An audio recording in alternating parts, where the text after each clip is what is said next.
All right. Hello, everyone, and welcome to the next part in time value of money in finance. Please note कि last video के अंदर हम लोगों ने देखा था कि we started actually over the last two videos. The video before the last हमने जो देखी थी उसके अंदर हम लोगों ने जो second last video है उसके अंदर हम लोगों ने equity instruments and time value of money को शुरू किया था और हम लोग देख रहे थे कि we discussed in some detail basically एक introduction था to equity valuation, right? कि equity valuation किस तरह work करती है under different scenarios, right? तो उसके सबसे पहला scenario हमने बोला था कि सबसे पहला जो scenario था that was constant dividend का, जिसके अंदर हमने कहा था कि बराबर dividends हैं, यानी all dividends are equal. और ये constant dividend का जो मॉडल हमने डिस्कस किया था ये लास्ट वीडियो में किया था, right? If you guys have not seen that, I would recommend you guys go and watch that, ताकि आप लोगों को ये वीडियो में समझने में जो कॉन्सेप्ट हम इस वीडियो में डिस्कस करेंगे वो आप समझ लें इंटर रिलेटेड है. जो तो if you have not seen the previous two videos, then you might have some difficulty understanding the concept we're going to discuss in this video. तो मैं रिकमेंड करता हूँ कि लास्ट टू वीडियोस तो आप लोग देखें, ठीक है ना? So anyway,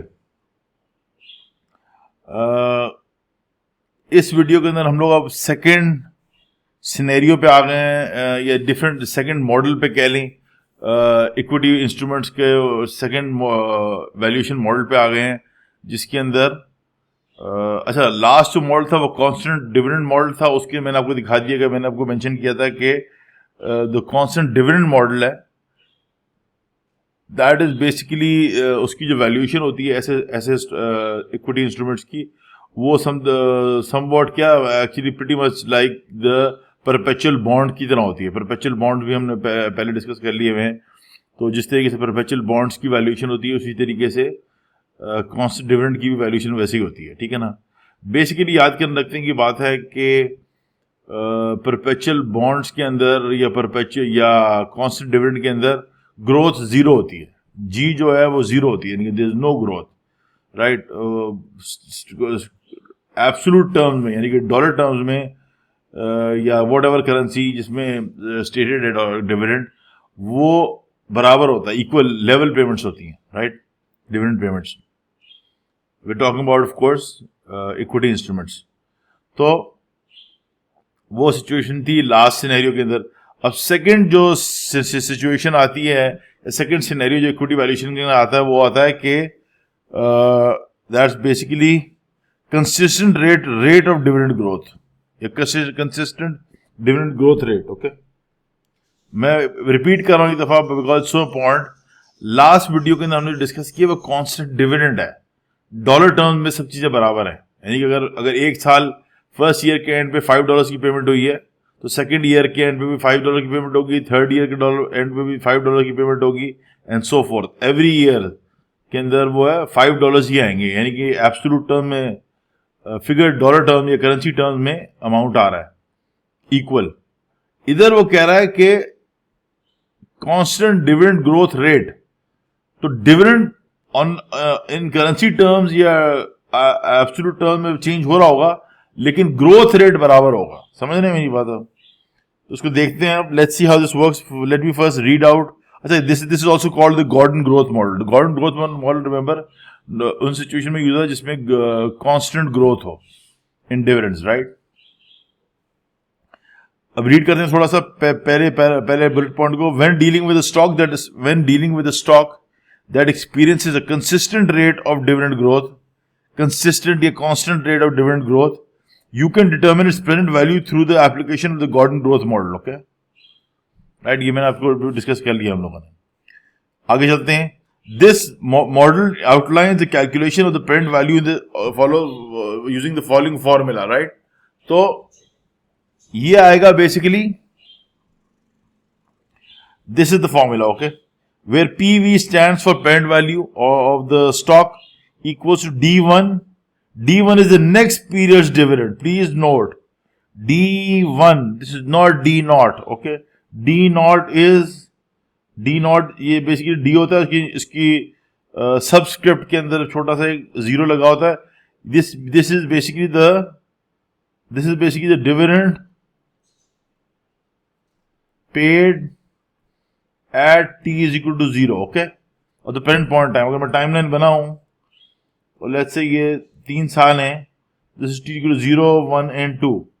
जो इस पॉइंट पे T is equal to D0, D0 इधर होगा, एट दिस पॉइंट D0, ये वाला जो है is going to be D1, okay, this is obviously going to be D2, okay, and so forth. तो I am going to remove all the annotations. तो ये जो D1 दिया हुआ है इधर आपको इस फॉर्मूले के अंदर, if you look at this formula, तो वी कैन सी के D1 जो है वो नेक्स्ट पीरियड्स डिविडेंड है। यानी कि रिमेंबर कि जब वैल्यूएशन कर रहे होते हैं हम किस पॉइंट पे होते हैं, हम टी इक्वल टू 0 पे खड़े होते हैं at the parent point time, और पेरेंट पॉइंट पे हम वैल्यू निकाल रहे होते हैं। यानी कि आज right now as we speak value कितनी है, तो उसके लिए आप नेक्स्ट ईयर का डिविडेंड लेंगे, टी इक्वल टू 0 का नहीं, टी इक्वल टू 1 का डिविडेंड लेंगे, right, if you want to calculate the value at t equal to 0, right. आगे जाके ये कॉम्प्लिकेशंस बढ़ेंगी, आप लोग जिस तरह आप लोग आगे बढ़ेंगे तो क्वेश्चंस की कॉम्प्लेक्सिटी बढ़ेगी। अभी राइट नाउ जस्ट अंडरस्टैंड के अभी आप सिर्फ टी इक्वल टू 0 पे वैल्यूएशन कर रहे हैं, डी तो उसके लिए आपको let me make clarify this point. अगर मैं टी इज इक्वल टू 0 पे इस पे मैं एक्चुअली लेट्स से कि मैं इस पे पेरेंट वैल्यू या वैल्यू निकालने लगाऊं, तो मुझे D1 लेना पड़ेगा, नॉट मैं D0 यानी कि इस पॉइंट पे लेके मैं वैल्यू नहीं निकाल सकता। वाई? बिकॉज ये अब ये क्यों होता है ये आपको जानने की जरूरत नहीं है, जस्ट रिमेंबर कि ये होता है, ठीक है। या ये जो एप्लीकेशन है दिस अप्लाइज, ओके, बिकॉज उसकी एक सिंपल जो एक्सप्लेनेशन ये होगी कि आप याद रखें कि आप जब प्रेजेंट वैल्यू कैलकुलेट कर रहे हैं वो एक फ्यूचर वैल्यू की प्रेजेंट वैल्यू कैलकुलेट कर रहे हैं ना। आप एक कैश फ्लो जो ऑलरेडी प्रेजेंट पॉइंट टाइम पे है उसकी आप प्रेजेंट वैल्यू नहीं निकाल सकते क्योंकि वो ऑलरेडी प्रेजेंट वैल्यू है, ठीक है ना। Let me repeat, any point, any cash flow और any value at T is equal to 0 is already PV0। अब एक चीज ऑलरेडी प्रेजेंट वैल्यू में, उसकी प्रेजेंट वैल्यू अगर आप उसको डिस्काउंट करेंगे वो तो नेगेटिव में पीछे और पीछे चला जाएगा, वो पास में चला जाएगा। आप मेरी बात समझ रहे हैं? तो जस्ट रिमेंबर दैट, ओके। तो हम रिमूव ऑल द नोटेशंस। तो ये अगर अब फॉर्मूले पे आ जाते हैं, इस वाले फॉर्मूले के ऊपर कि present value is equal to D1 जो है नेक्स्ट पीरियड्स डिविडेंड है, ठीक है, divide by R minus G, okay. With R जो है वो रिक्वायर्ड रेट ऑफ रिटर्न है या डिस्काउंट रेट है, और G जो है वो डिविडेंड ग्रोथ रेट है। डिविडेंड ग्रोथ रेट है, remember that, okay, growth rate of the expected growth rate of the dividends, okay. तो अब एक छोटा सा एग्जांपल कर लेते हैं इसका कि लेट्स से कि एक कंपनी है, I am just going to read out an example. A company has recently issued a dividend of $2.5, okay. अब मैं देखिए D0 इज इक्वल टू, जैसे ही मैं आपको ये मेंशन करूंगा कंपनी हैज रिसेंटली इशूड या it has just paid dividend of whatever amount, तो आप समझ लें कि वो T इज इक्वल टू 0 बात कर रहे हैं, ठीक है ना। क्वेश्चन में examiner is asking you regarding a cash flow, cash inflow or dividend at T is equal to 0। तो अगर और ये D0 आप जैसे देखें D0 ये छोटा 0 देखे सबस्क्रिप्ट में, इसका मतलब है कि ये एक प्रेजेंट वैल्यू है, ये T is equal to 0 पे है। तो let's say D0 is $2.5, okay, $2.50, and it's projected that the dividend will undergo a perpetual growth rate। Growth rate कितना है? एक तो परपेचुअल है ऑफ 6%, ओके। और अगर मैं आपको बोलूं कि रिक्वायर्ड रेट ऑफ रिटर्न जो है वो 8% है, तो मैं आपको इसकी प्रेजेंट वैल्यू कैलकुलेट करने की पूछूंगा, what is the present value, what is the value of such what is the approximate valuation of this stock. तो आप कैसे कैलकुलेट करेंगे? इस फॉर्मूले को यूज करेंगे, ठीक है ना। You can use to calculate the present value, you will use this formula, ठीक है। तो वो कैसे होगा अब ये देखते हैं। अच्छा, अब अभी आप लोग ये अगर ये जो मैंने क्वेश्चन लिखा है इधर, इसमें आप एक चीज आपको ऑलरेडी प्रॉब्लम नजर आ रहा होगा कि ये D0 दिया हुआ है जबकि इधर D1 है। Is that true? That's correct, right? क्योंकि आप देख रहे हैं कि D0 जो है वो $2.5 दिया हुआ है, लेकिन हमें तो फॉर्मूले के अंदर D1 लगाना है। अब क्या करेंगे? तो this here is what you do, okay. To calculate D1 using D naught, तो आप ऐसे करेंगे D1 is equal to D naught multiplied by bracket open 1 plus G, okay, 1 plus glory raise to power 1, okay. ये formula जब आप लगाएंगे ना, तो आपका जो D नॉट है ये बन जाएगा D1, ओके। तो let's do this. D1 is equal to $2.5 multiplied bracket open 1 plus G 1 plus 0.06 raise to power 1, okay. तो अगर हम ये करते हैं तो कितना आता है? Let me see. 2.5 multiplied 1.06. This is going to be $2.65. Okay. D1 is now 2.65. अब इसको लेके आप प्लग कर सकते हैं अपने फॉर्मूले के अंदर, तो हो जाएगा present value of the stock or the value of this constant of this stock, which basically is expected to have a constant growth rate, not a constant dividend but a constant growth rate. तो उसकी value से लिखेंगे D1 upon R minus G, right. और D1 इधर क्या होगा? $2.65 divided by R in this example is 8%, 0.08 minus growth rate is 0.06, okay. When you do the math, so divided by 0.02, $132.5.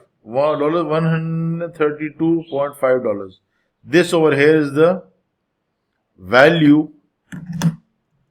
This over here is the value of this dividend paying stock, okay.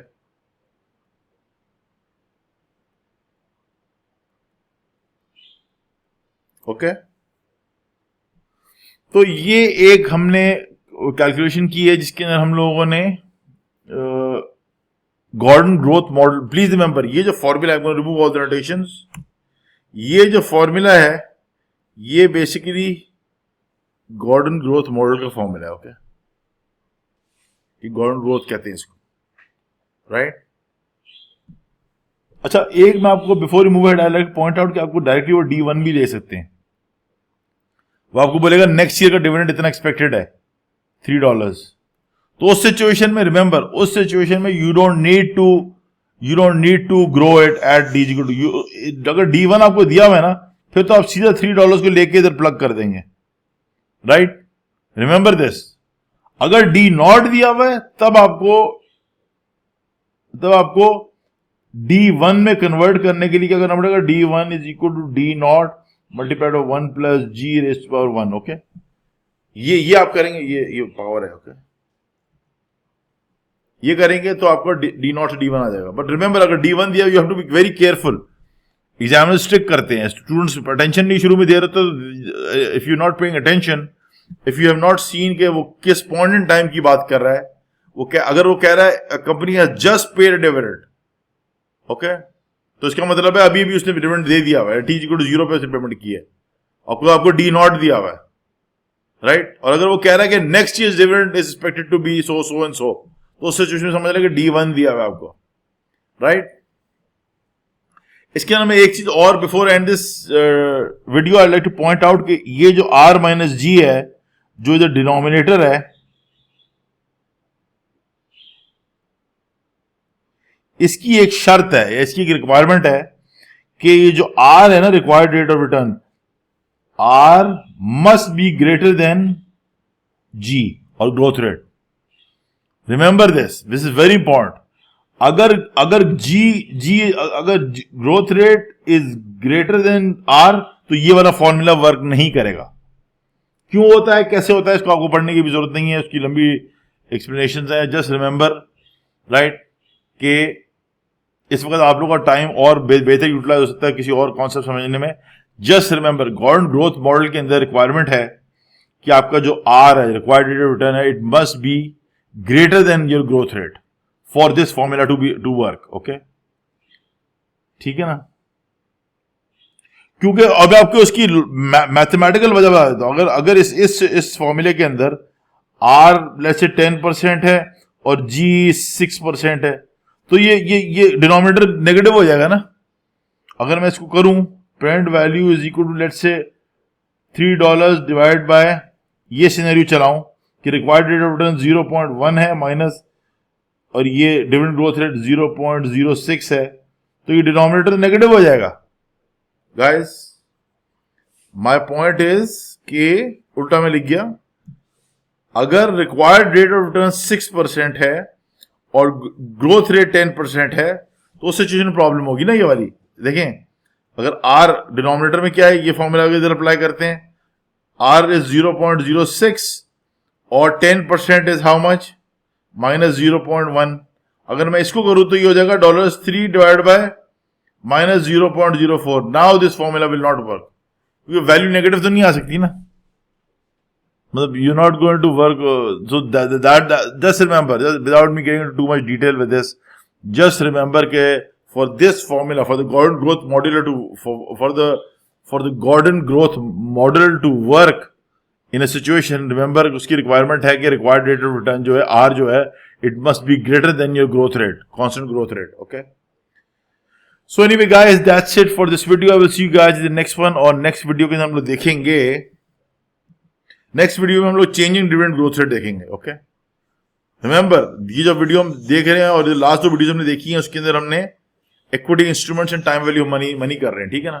ये वाली video अभी आप देख रहे हैं, ये भी equity instruments and time value money की एक पार्ट है, right. This equity instrument time value money is a sub topic in time value money in finance. Okay, alright guys, that's it for now. I will see you guys in the next video.